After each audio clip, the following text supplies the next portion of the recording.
اسلام آباد اور راولپنڈی میں موسلادھار بارش، نشیبی علاقے زیر آب آ گئے، گلیاں اور سڑکیں ڈوب گئیں، شہریوں کو شدید مشکلات کا سامنا۔ لاہور میں 9 مئی جلاؤ گھراؤ کے مقدمات، ایم پی اے حافظ فرحت عباس اور شیخ امتیاز کی درخواست ضمانت خارج۔ حافظ فرحت عباس احاطہ عدالت سے فرار، اپنی گاڑی میں بیٹھ کر نکل گئے۔ امریکی سیاستدان اور سرکاری افسران کے قتل کی ممکنہ سازش کے الزام میں امریکی عدالت نے پاکستانی شہری آصف مرچنٹ پر فرد جرم عائد کر دی۔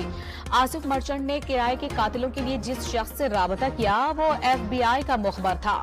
امریکی محکمہ انصاف کا دعویٰ، آصف مرچنٹ کا تعلق کراچی سے ہے، اس کی 2 بیویاں اور بچے پاکستان اور ایران میں ہیں۔ اب تک رد عمل دینے سے پہلے آصف مرچنٹ کے ماضی سے متعلق معلومات کی توثیق چاہتے ہیں۔ میڈیا رپورٹس دیکھی ہیں، امریکی حکام کے ساتھ رابطے میں ہیں اور مزید تفصیلات کا انتظار ہے۔ ترجمان دفتر خارجہ کا رد عمل۔ ڈاکٹر محمد یونس بنگلہ دیش کی عبوری حکومت کے سربراہ مقرر۔ ایوان صدر میں تینوں مسلح افواج کے سربراہان اور طلباء تحریک کے رہنماؤں کے اجلاس میں مشاورت سے فیصلہ ہوا۔ عبوری حکومت کے باقی ارکان کا فیصلہ مشاورت کے بعد کیا جائے گا۔ طلباء تحریک نے فوجی حکومت تسلیم کرنے سے انکار کر دیا تھا۔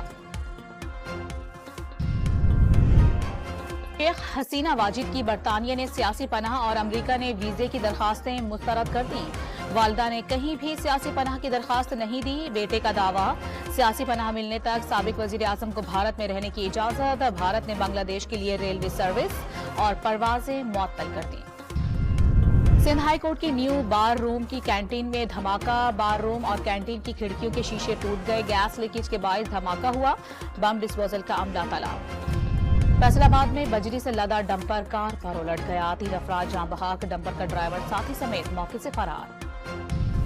اور بنگلہ دیش کے خلاف ٹیسٹ سیریز کے لیے 17 رکنی اسکواڈ کا اعلان، شان مسعود کپتان اور سعود شکیل نائب کپتان مقرر۔